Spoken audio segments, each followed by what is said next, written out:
Hello hi ಸುಸ್ವಾಗತ ನಮ್ಮ ಎಲ್ಲ ವೀಕ್ಷಕರಿಗೂ ನನ್ನ ನಮಸ್ಕಾರ ಹಾಗೂ ಅಮೋಘ ನ್ಯೂಸ್ ಚಾನೆಲ್ಗೆ ತಮ್ಮೆಲ್ಲರಿಗೂ ಸ್ವಾಗತ.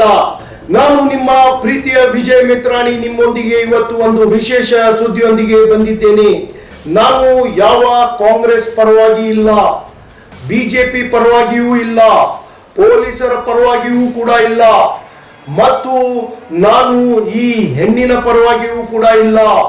ನಾನು ಕೇವಲ ನ್ಯಾಯ ಮತ್ತು ಸತ್ಯದ ಪರವಾಗಿ ಮಾತ್ರ ಇವತ್ತು ನಮ್ಮ ಎಲ್ಲ ವೀಕ್ಷಕರಿಗೆ ಈ ಮಾಹಿತಿಯನ್ನು ನೀಡುತ್ತಿದ್ದೇನೆ. ಅದು ಯಾವುದು ಅಂದರೆ ಹುಬ್ಬಳ್ಳಿಯ ಕೇಶಾಪುರದಲ್ಲಿ ನಡೆದ ಘಟನೆ. ಹಳೆಯ ವೈಷ್ಣವಮಯದ ಹಿನ್ನೆಲೆ ಬಿಜೆಪಿ ಮತ್ತು ಕಾಂಗ್ರೆಸ್ ಕಾರ್ಯಕರ್ತರ ಮಧ್ಯ ತಿಕ್ಕಾಟ.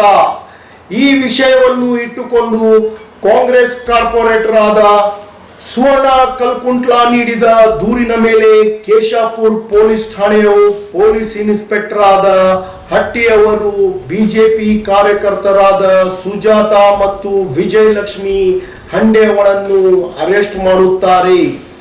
ಈ ಪೊಲೀಸ್ ಇಲಾಖೆಯವರಿಗೆ ನಾನು ಒಂದು ವಿಷಯವನ್ನು ಹೇಳಲಿಕ್ಕೆ ಇಷ್ಟಪಡುತ್ತಿದ್ದೇನೆ. ಮೊದಲನೆಯದಾಗಿ ಪೊಲೀಸ್ ಇಲಾಖೆದವರು ಕಾರ್ಪೊರೇಟರ್ಗಳಾಗಲಿ, MLAಗಳಾಗಲಿ, MP ಗಳಾಗಲಿ ಅಥವಾ ಮಂತ್ರಿಗಳಾಗಲಿ, ಈ ರಾಜಕೀಯದವರು ಯಾರ ಮೇಲೆಯೂ ಆಗಲಿ ದೂರವನ್ನು ನೀಡಿದರೆ, ಯಾರ ಮೇಲೆ ಅವರು ದೂರವನ್ನು ಕೊಟ್ಟಿರುತ್ತಾರೋ ಅಂಥವರಿಗೆ ನೀವು ಕಾನೂನು ರೀತಿಯಿಂದ ಕ್ರಮ ತೆಗೆದುಕೊಳ್ಳಬೇಕು. ಕಾನೂನನ್ನು ದಾಟಿ ಕೆಲಸ ಮಾಡಬಾರದು. ರಾಜಕೀಯವರಿಗೆ ಒಂದು ನ್ಯಾಯ, ಶ್ರೀಮಂತವರಿಗೆ ಒಂದು ನ್ಯಾಯ, ಬಡವರಿಗೆ ಒಂದು ನ್ಯಾಯ ಮಾಡಬೇಡಿ. ಕಾನೂನು ಎಲ್ಲರಿಗೆ ಒಂದೇ. ಇವತ್ತು ಕೇಶಾಪುರ ಪೊಲೀಸ್ ಠಾಣೆಯ ಪೊಲೀಸರು ಮಾಡಿರುವುದು ಕೂಡ ಇದೇ ತಪ್ಪು. ಆ ತಪ್ಪುಗಳು ಯಾವುದೆಂದರೆ, ಸುಪ್ರೀಂ ಕೋರ್ಟ್ ಗೈಡ್ಲೈನ್ಸ್ ಪ್ರಕಾರ ಸಂಜೆ 6 ಗಂಟೆಯಿಂದ ಬೆಳಗಿನ ಜಾವ 6 ಗಂಟೆಯವರೆಗೆ ಹೆಣ್ಣು ಮಕ್ಕಳು ಇರುವಂತ ಮನೆಯೊಳಗೆ ಹೋಗೋಕೆ ಪರ್ಮಿಷನ್ ಇಲ್ಲ. ಒಂದು ವೇಳೆ ಅರೆಸ್ಟ್ ಮಾಡಬೇಕಂದ್ರೆ ಕೋರ್ಟಿನ ಆದೇಶ ಇರಬೇಕು ಮತ್ತು ಟೆರರಿಸ್ಟ್ಗಳಿಗೆ ಮಾತ್ರ ಯಾವ ಸಮಯದಲ್ಲಿ ಯಾವ ವೇಳೆಯಲ್ಲಿ ಆದರೂ ಹಿಡಿಬಹುದು. ನಮ್ಮದು ಆಗ್ರಹ ಇರೋದು ಕೇಶವಪುರ ಠಾಣೆ ಇನ್ಸ್ಪೆಕ್ಟರ್ ಹಟ್ಟಿಯವ್ರನ್ನ ಇಮಿಡಿಯೇಟ್ ಆಗಿ ಸಸ್ಪೆಂಡ್ ಮಾಡಬೇಕು.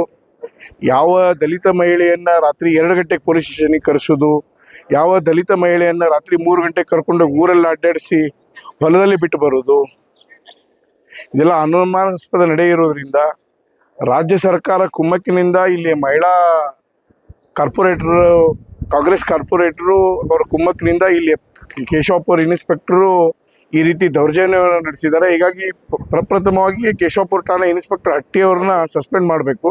ಅವ್ರ ಮೂಲಕನೂ ಕೂಡ 2-3 ಕಂಪ್ಲೇಂಟನ್ನು ಕೊಡ್ತಾ ಇದ್ದೀವಿ.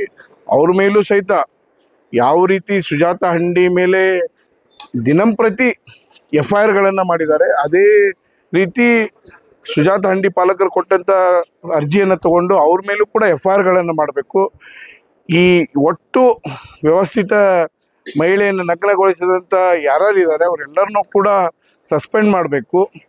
ಅದೇ ರೀತಿ ಅವ್ರ ಮೇಲೂ ಕೂಡ FIR ಆಗಬೇಕು. ಅವ್ರನ್ನ ತತ್ಕ್ಷಣವಾಗಿ ಪೊಲೀಸ್ ಆಯುಕ್ತರು ಅರೆಸ್ಟ್ ಮಾಡಬೇಕಂತ ಈ ಮೂಲಕ ಕೇಳ್ಕೊಳ್ತೀವಿ. ಈಗ ರಾತ್ರಿ ಸಮಯದಲ್ಲಿ ಹಟ್ಟಿಯವರು ಆ ಮಹಿಳೆಯ ಮನೆಗೆ ಯಾವುದೇ ಕಾನೂನು ಮೀರಿ ವರ್ತನೆ ಮಾಡಿದ್ದಾರೆ ಕೇಶವಪುರ ಇನ್ಸ್ಪೆಕ್ಟರು. ತಮ್ಮ ಮಹಿಳೆಗೆ ಇದೇ ರೀತಿ ಮಾಡ್ತಿದ್ರ ಇವರು? ಹಾಗಾದ್ರೆ ಕಾನೂನನ್ನ ಮೀರಿ, ಕಾನೂನು ವರ್ತನೆಯನ್ನ ಮೀರಿ ಇಲ್ಲಿ ಕೇಶವಪುರ ಠಾಣೆ ಇನ್ನೊಂದು ಪ್ಯಾರಲಲ್ ಆಗಿ ಪೊಲೀಸ್ ಠಾಣೆಯಾಗಿ ಪರಿವರ್ತನೆ ಆಗಿದೆ. ಕಾಂಗ್ರೆಸ್ಸಿನ ಕುಮ್ಮಕ್ಕಿನಿಂದ, ರಾಜ್ಯ ಸರ್ಕಾರದ ಕುಮ್ಮಕ್ಕಿನಿಂದ ಕೇಶವಪುರ ಠಾಣೆಯ ನೀವು ಯಾವುದಾದ್ರೂ ಪೊಲೀಸ್ ಕಾನ್ಸ್ಟೇಬಲ್ಗಳಿಗೆ ಕೇಳಿ, ಬೇರೆ ಪರ್ಯಾಯ ಪೊಲೀಸ್ ಇಲಾಖೆ ಇದೆ ಇಲ್ಲಿ. ಅದಕ್ಕೆ ಪೊಲೀಸ್ ಆಯುಕ್ತರು ಇಮಿಡಿಯೇಟ್ ಆಗಿ ಈ ಕಡೆ ಗಮನ ಕೊಡಬೇಕು. ಪರ್ಯಾಯ ಪೊಲೀಸ್ ಠಾಣೆಯನ್ನ ಪೊಲೀಸ್ ಆಯುಕ್ತರು ಬಂದ್ ಮಾಡಬೇಕು. ಅದೇ ರೀತಿ ಇಲ್ಲಿ ಇದ್ದಂಥ ಅವ್ರ ಬಗ್ಗೆ ಹೇಳೋದು ತಪ್ಪಾಗೈತಿ. ಪೊಲೀಸ್ ಠಾಣೆ ಈ ಇನ್ಸ್ಪೆಕ್ಟರ್ ನೀಚ ಕೃತ್ಯವನ್ನು ಖಂಡಿಸ್ತೀವಿ, ಅವ್ರು ಇಮಿಡಿಯೇಟ್ ಆಗಿ ಸಸ್ಪೆಂಡ್ ಮಾಡಬೇಕು. ಇವತ್ತು ಕಮಿಷನರ್ ಸಾಹೇಬರು ಒಂದು ಮಾಧ್ಯಮ ಜೊತೆ ಒಂದು ಬೈಟ್ ನೀಡಿದ್ದಾರೆ. ಸ್ವತಃ ಅವರು ಬಟ್ಟೆಯನ್ನು ಹರ್ಕೊಂಡಿದ್ದಾರೆ ಅಂತ. ನೋಡ್ರಿ, ಇದೆಲ್ಲ ಕಾಲ್ಪನಿಕ. ಹತ್ಬೇಕಂದಾಗ ಇವರು ಅದು ಕಾಲ್ಪನಿಕವಾಗಿ ಮಾಡಿಕೊಂಡು ನಾಟಕೀಯ ಮಾಡಿದಂಥ ದೃಶ್ಯಗಳು ಎಲ್ಲವನ್ನು. ಹಾಗಾದ್ರೆ ಅವು ರಾತ್ರಿ 3 ಗಂಟೆಗೆ ಇನ್ಸ್ಪೆಕ್ಟರ್ ಆ ಮಹಿಳೆಯನ್ನ ಕರೆಸಿದ್ದನ್ನ ವಿಡಿಯೋನ ತೆಗೆದು ನೋಡ್ರಲ್ಲ. ನಮ್ಮ ಪೊಲೀಸ್ ಸ್ಟೇಷನ್ ಅಲ್ಲಿ CC ಕ್ಯಾಮೆರಾ ಇದಾವೆ, ತೆಗೆದು ನೋಡ್ರಲ್ಲ, ಮತ್ತೆ ಗೊತ್ತಾಗುತ್ತೆ ಸತ್ಯ ಏನನ್ನೋದು. ಸರ್ ಈಗ ರಾತ್ರಿ ಸಮಯದಲ್ಲಿ ಅವ್ರ ಮನೆಗೆ ಹೋಗಿದ್ ನಿಜ ಸರ್ ಹಟ್ಟಿಯವರು? ರಾತ್ರಿ ಹೋಗಿದ್ದಾರೆ, ವಿಡಿಯೋ ಇದೆ, ಅದ್ರ ಕ್ಲಿಪ್ಪಿಂಗ್ ಇದೆ, ಅದು ಎವಿಡೆನ್ಸ್ ಅನ್ನ ಕೊಡ್ತಾ ಇದೀವಿ ನಾವೀಗ. ಅದನ್ನೆಲ್ಲ ಒಂದು ದೂರನ್ನ ದಾಖಲೆ ಮಾಡಿ ಅವ್ರನ್ನ ಇಮಿಡಿಯೇಟ್ ಆಗಿ ಅರೆಸ್ಟ್ ಮಾಡಬೇಕು. ಈ ದಲಿತ ಹೆಣ್ಣು ಮಗಳಿಗೆ ಪೊಲೀಸ್ ಠಾಣೆ ಇನ್ಸ್ಪೆಕ್ಟರ್ಗಳಾದ ಹಟ್ಟಿಯವರು ರಾತ್ರಿ ಸಮಯದಲ್ಲಿ ಈ ಹೆಣ್ಣು ಮನೆಗೆ ಹೋಗುವುದಕ್ಕೆ ಪರ್ಮಿಷನ್ ಕೊಟ್ಟಿದ್ದಾದರೂ ಯಾರು? ಈ ಹೆಣ್ಣು ಮಗಳಾದ ಸುಜಾತ ಮತ್ತು ವಿಜಯಲಕ್ಷ್ಮಿ ಏನು ಕೊಲೆ ಮಾಡಿಲ್ಲ, ದೊರಡೆ ಮಾಡಿಲ್ಲ, ಏನು ಕಳ್ಳತನ ಮಾಡಿಲ್ಲ. ಅವರಿಗೆ ಒಂದು CRMT ಗಾಡಿ ತರಿಸಿ ಇಷ್ಟುಕೊಂಡು ಮಹಿಳೆ ಮತ್ತು ಪುರುಷ ಪೊಲೀಸ್ ಸಿಬ್ಬಂದಿಗಳಿಗೆ ಕರೆಸಿ ಆ ಒಂದು ಹೆಣ್ಣಿಗೆ ಈ ತರ ಎಳೆದಾಡಿ CR ಪೊಲೀಸ್ ಗಾಡಿಯಲ್ಲಿ ಹಾಕುವುದು ತಪ್ಪು. ಈ CR ಪೊಲೀಸ್ ಗಾಡಿಯಲ್ಲಿ ತನ್ನ ಬಟ್ಟೆಯನ್ನು ತಾನಾಗಿ ಬಿಚ್ಚುತ್ತಾಳೆ ಮತ್ತು ಮಹಿಳಾ ಸಿಬ್ಬಂದಿಗೆ ಕಚ್ಚುತ್ತಾಳೆ ಎಂದು ಪೊಲೀಸರು ಹೇಳುತ್ತಿದ್ದಾರೆ. ನಮ್ಮ ಸಿಬ್ಬಂದಿಗೆ ಅಲ್ಲಿಂದ ಕಚ್ಚಿದ್ದಾಳೆ, ಕಚ್ಚಿದ್ದಾರೆ ಆ ಲೇಡಿ. ಆಮೇಲೆ ಬೇರೆ ಸಿಬ್ಬಂದಿಗಳಿಗೆ, ಮಹಿಳಾ ಸಿಬ್ಬಂದಿಗಳಿಗೆ ಭಾಳ ಕೆಟ್ಟ ರೀತಿಯಲ್ಲಿ ಹಲ್ಲೆ ಮಾಡಿದ್ದಾರೆ ಮತ್ತು ಎಳೆದಾಡಿದ್ದಾಳೆ. ಇವೆಲ್ಲವನ್ನು ನಾವು ಮೆಡಿಕಲ್ ಮಾಡಿಸಿದ್ದೀವಿ. ಮೆಡಿಕಲ್ ಸರ್ಟಿಫಿಕೇಟ್ಗಳಲ್ಲಿ ಅವ್ರಿಗೇನು ಇಂಜುರಿ ಆಗಿದೆ ಅನ್ನೋಂಥದ್ದು ರಿಫ್ಲೆಕ್ಟ್ ಆಗುತ್ತೆ. ಹೌದು, 5ನೇ ತಾರೀಕು ಮೊನ್ನೆ ಅರೆಸ್ಟ್ ಮಾಡೋಂಥ ಸಂದರ್ಭದಲ್ಲಿ ಆದಂಥ ರೆಸಿಸ್ಟೆನ್ಸ್ ಏನಿತ್ತು ಅದು ಪ್ರಕರಣ ದಾಖಲಾಗಿದೆ. ಇಷ್ಟೆಲ್ಲ ಪೊಲೀಸರು ಇದ್ದರೂ ಆಕೆಯು ಬಟ್ಟೆ ಬಿಚ್ಚಿದ್ದು, ಪೊಲೀಸರಿಗೆ ಕಚ್ಚಿದ್ದು, ಇದರ ವಿಡಿಯೋ ಒಬ್ಬ ಪೊಲೀಸ್ ಸಿಬ್ಬಂದಿಗಳಾದರೂ ಮಾಡಿಕೊಳ್ಳಲಿಲ್ಲ. ಇದಕ್ಕೆ ನನ್ನ ಪ್ರಶ್ನೆ.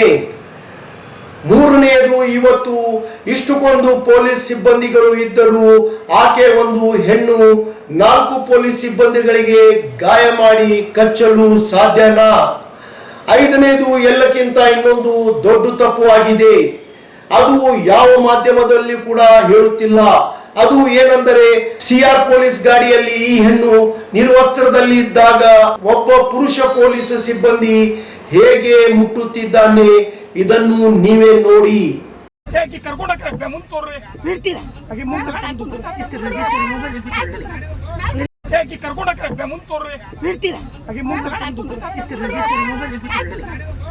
ಇದು ನಮ್ಮ ಕಾನೂನಿನಲ್ಲಿ ಅವಕಾಶ ಇದೆನಾ? ಇದಕ್ಕೆ ಉತ್ತರ ಪೊಲೀಸ್ ಆಯುಕ್ತರು ನೀಡಬೇಕು. ಈ ಪೂರ್ಣ ವಿಷಯವನ್ನು ಮುಂದೆ CIDಗೆ ತನಿಖೆ ಕೊಟ್ಟು ನ್ಯಾಯ ರೀತಿಯಿಂದ ಇದ್ದವರಿಗೆ ನ್ಯಾಯ ಕೊಡಿಸಬೇಕು, ಅನ್ಯಾಯ ರೀತಿಯಿಂದ ಇದ್ದವರಿಗೆ ಶಿಕ್ಷೆ ಆಗಬೇಕೆಂದು ನಮ್ಮ ಈ ವಿಶೇಷ ಸುದ್ದಿಯ ಕಾರ್ಯಕ್ರಮದ ಉದ್ದೇಶವಾಗಿದೆ. ಮತ್ತೆ ನಾನು ಮುಂದೆ ಇದೇ ತರ ವಿಶೇಷ ಸುದ್ದಿಯೊಂದಿಗೆ ಆಗಮಿಸುತ್ತೇನೆ. ಜೈ ಹಿಂದ್, ಜೈ ಕರ್ನಾಟಕ.